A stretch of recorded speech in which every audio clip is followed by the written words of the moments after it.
Hello everyone and welcome to instant biology by doctor Neela. मैं फिर से आ गया हूं आपके बीच में एक नए लेक्चर के साथ। यह है लेक्चर नंबर 2 बायोकेमिस्ट्री की प्लेलिस्ट का। आपको याद होगा कि लेक्चर नंबर 1 में हमने बायोकेमिस्ट्री की शुरुआत की थी, जहां पे हमने आइसोटोप्स, एटम्स, आइसोबार्स, आइसोटोन्स वगैरह की बात की थी और कुछ पीवाईक्यूज भी हमने किए थे। मैंने आपको पहले ही बता रखा है कि 2026 में हम लोग सभी सब्जेक्ट्स के ऊपर काम करने वाले हैं और उन सभी सब्जेक्ट्स में अलग अलग टॉपिक्स जो इंपॉर्टेंट हैं, चाहे वो CSIR हो, चाहे गेट, गैट बी, किसी भी एग्जामिनेशन के लिए जो कुछ भी मैं आपको पढ़ाने जा रहा हूं वो इंपॉर्टेंट होने वाला है। तो आप इन प्लेलिस्ट को जरूर ध्यान से देखिए और जो भी मैं आपको पढ़ा रहा हूं तो वो हैंड रिटन नोट्स के फॉर्म में है। आप उसको जरूर अपने कॉपी में नोट्स के फॉर्म में नोट डाउन कर सकते हैं या इमेजेस ले सकते हैं। तो चलिए बिना देर किए हुए शुरू करते हैं आज का सेकेंड टॉपिक। और ये सेकेंड टॉपिक है केमिकल इंटरैक्शंस, और इसी में केमिकल इंटरैक्शंस में आज हम लोग फोकस करेंगे कोवेलेंट बॉन्ड के ऊपर। वैसे तो बहुत सारे बॉन्ड्स होते हैं, लेकिन आज का जो हमारा एम है वो है कोवेलेंट बॉन्ड के बारे में पढ़ना। तो जल्दी से शुरू करते हैं। सबसे पहले तो ये केमिकल बॉन्डिंग केमिकल इंटरैक्शंस आप हेडिंग देख सकते हैं। और केमिकल इंटरैक्शंस में जैसा कि मैंने कहा कि कोवेलेंट बॉन्ड्स के बारे में आज हम बात करेंगे। केमिकल इंटरैक्शंस दो तरीके के होते हैं। सबसे पहली बात ये समझनी जरूरी है, पहला जो इंटरैक्शन है वो है कोवेलेंट बॉन्ड, जो आज का हमारा मेन टॉपिक है। कोवेलेंट बॉन्ड बहुत स्ट्रांग होते हैं, यानी कि ये आसानी से ब्रेक नहीं किए जा सकते। इनको ब्रेक करने के लिए बहुत ज्यादा एनर्जी की जरूरत होती है, बहुत ज्यादा जो एनर्जी रिक्वायर्ड होती है इनको तोड़ने के लिए। वहीं आप दूसरी तरफ अगर बात करें तो नॉन कोवेलेंट बॉन्ड्स हैं। Non covalent bond weak bond होते हैं। इसका मतलब है आप थोड़ी सी भी एनर्जी अगर बाहर से देंगे तो ये बॉन्ड ब्रेक हो जाएंगे। अब दूसरी बात यह है कि नॉन कोवेलेंट इंटरैक्शंस जो है वो मल्टीपल अलग अलग तरीके के होते हैं, जैसे आयोनिक बॉन्ड हो गया, हाइड्रोजन बॉन्ड हो गया, वैन डर वाल बॉन्ड हो गया और हाइड्रोफोबिक इंटरैक्शंस हो गए। तो ये जो चार तरीके के जो एग्जांपल्स दिए गए हैं वो नॉन कोवेलेंट बॉन्ड्स हैं। ऐसा नहीं है कि हम इनको डील नहीं करेंगे, बट आगे जैसे जैसे हम लोग बढ़ेंगे उसमें इनको भी डील करना है। लेकिन आज का जो हमारा टॉपिक है वो कोवेलेंट बॉन्ड है और ये स्ट्रांग होता है, इसके बारे में हमने देख लिया।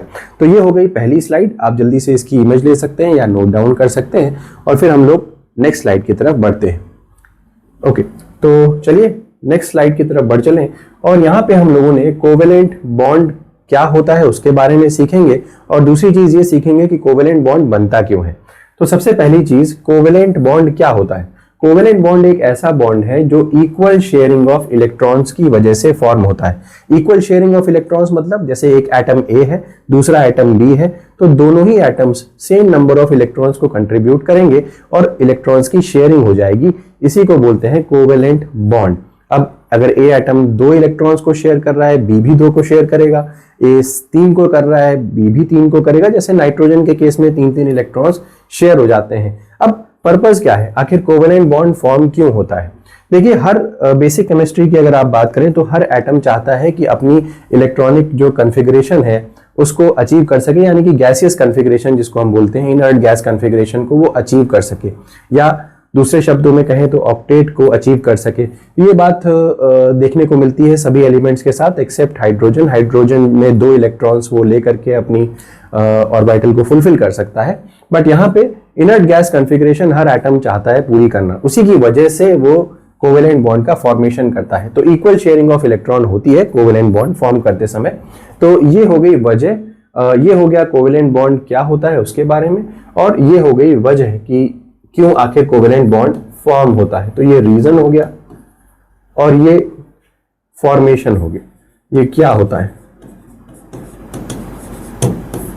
ठीक है, अब याद रखिएगा कोवेलेंट बॉन्ड जो होते हैं वो 2 तरीके के होते हैं। तो कोवेलेंट बॉन्ड जो है वो 2 प्रकार का हो गया। इसमें सबसे पहले होता है polar covalent bond, polar covalent bond, और दूसरा होता है नॉन पोलर कोवेलेंट बॉन्ड। तो पोलर कोवेलेंट बॉन्ड और नॉन पोलर कोवेलेंट बॉन्ड ये 2 तरीके के हो गए। तो सबसे पहले देख लेते हैं कि पोलर कोवेलेंट बॉन्ड किसे कहते हैं, what is polar covalent bond. इसको समझने के लिए एक एग्जांपल ले लेते हैं, जैसे हो गया हमारा हाइड्रोजन फ्लोराइड HF। अब आपको यहाँ पे पता है कि हाइड्रोजन जो है वो बहुत ही कम इलेक्ट्रोनेगेटिव है, या बिल्कुल इलेक्ट्रोनेगेटिव नहीं है कह सकते हैं। वहीं फ्लोरीन जो है वो हाईएस्ट इलेक्ट्रोनेगेटिव एटम है। तो हाइड्रोजन जो है उसकी इलेक्ट्रोनेगेटिविटी बहुत कम है, वहीं फ्लोरीन की जो है वो हाईएस्ट इलेक्ट्रोनेगेटिविटी, हम यहाँ पे कह सकते हैं हाईएस्ट इलेक्ट्रोनेगेटिविटी, या आप दूसरे शब्दों में कहें तो यहाँ पे इलेक्ट्रोनेगेटिविटी की वैल्यू जो होती है वो 4 होती है, जो सभी जितने भी एटम्स हैं पीरियोडिक टेबल में उन सभी में सबसे ज्यादा इलेक्ट्रोनेगेटिविटी फ्लोरीन की होती है। अब जब हाइड्रोजन और फ्लोरीन नजदीक आते हैं तो वो कोवेलेंट बॉन्ड बनाते हैं, लेकिन ये कोवेलेंट बॉन्ड किस तरीके का होता है?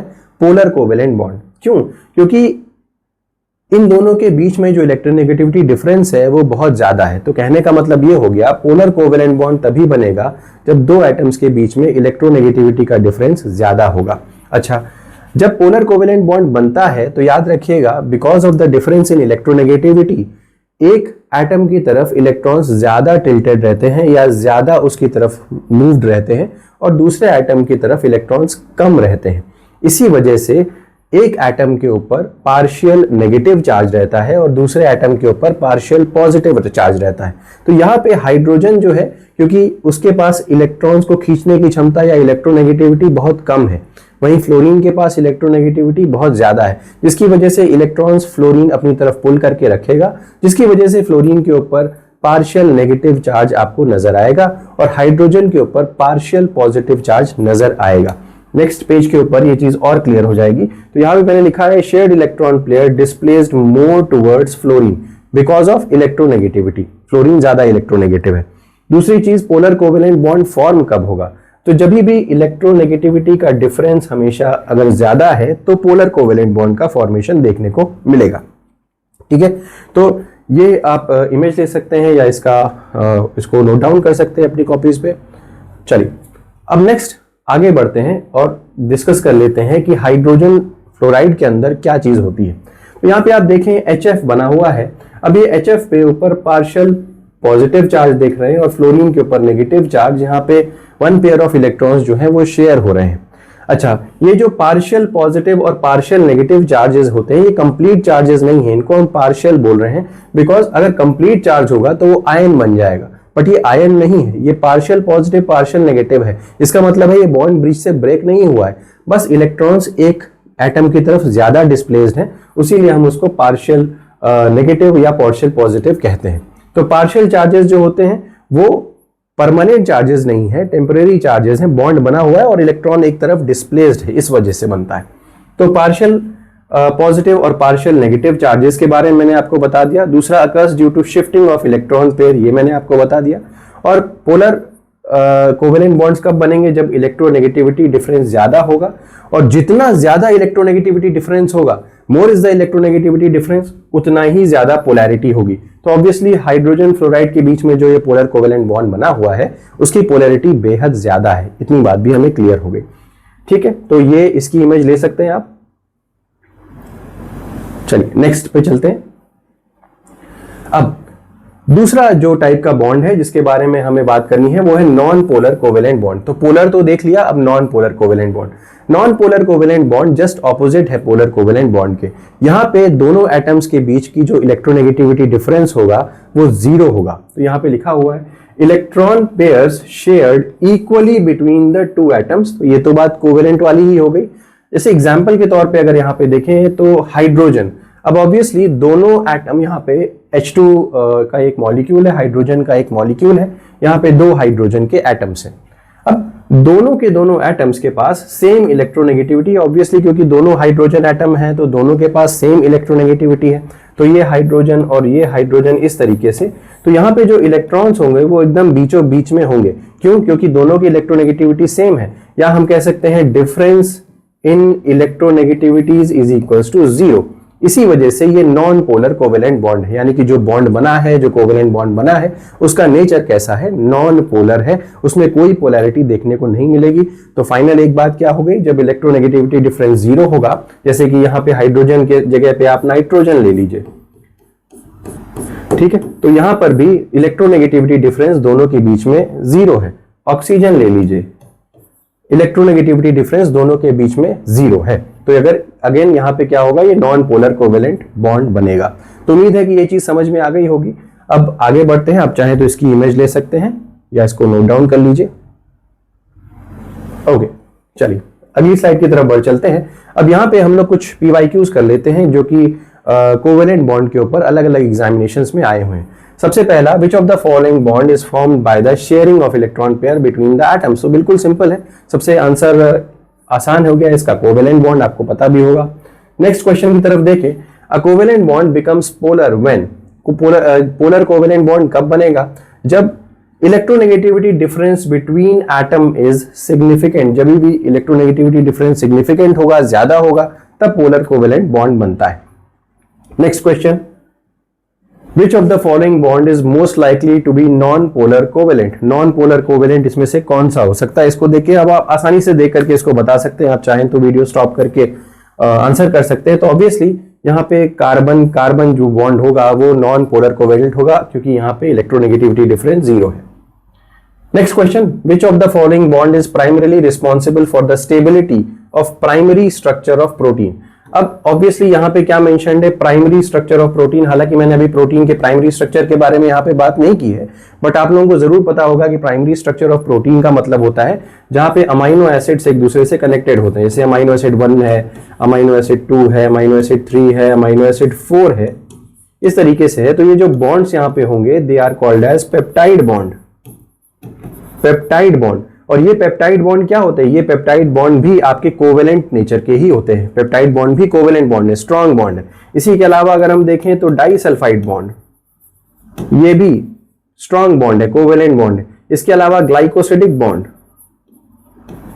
ये भी स्ट्रॉन्ग बॉन्ड है, या पेप्टाइड या आप नॉन कोवेलेंट बॉन्ड इसको बोल सकते हैं। तो peptide bond, disulphide bond, glycosidic bond, ये सारे के सारे स्ट्रॉन्ग बॉन्ड की कैटेगरी में आते हैं, कोवेलेंट बॉन्ड की कैटेगरी में आते हैं। तो इसको याद रखिएगा। तो यहां पे बहरहाल आंसर क्या हो गया, कोवेलेंट पेप्टाइड बॉन्ड। आगे की तरफ बढ़े, ये लास्ट क्वेश्चन हो गया, which of the following statements about covalent bond in biological molecule is true. Covalent bonds are weak than hydrogen bonds, ये बिल्कुल गलत है। Covalent bonds involve sharing of electrons, ये बिल्कुल सही है। Covalent bonds occur only in inorganic molecules, ये भी गलत है। Covalent bonds are always polar, ये भी गलत है, नॉन पोलर भी होते हैं। तो करेक्ट ऑप्शन हो गया बी। तो ये कुछ इंपॉर्टेंट पॉइंट्स हो गए आपके कोवेलेंट बॉन्ड से रिलेटेड। अगले वीडियो में हम दूसरा बॉन्ड कंसिडर करेंगे। उम्मीद है कि ये वीडियो समझ में आया होगा। कमेंट सेक्शन में जरूर बताइएगा ये वीडियो कैसा लगा और आप आगे क्या पढ़ना चाहते हैं। Thank you so much, have a good day.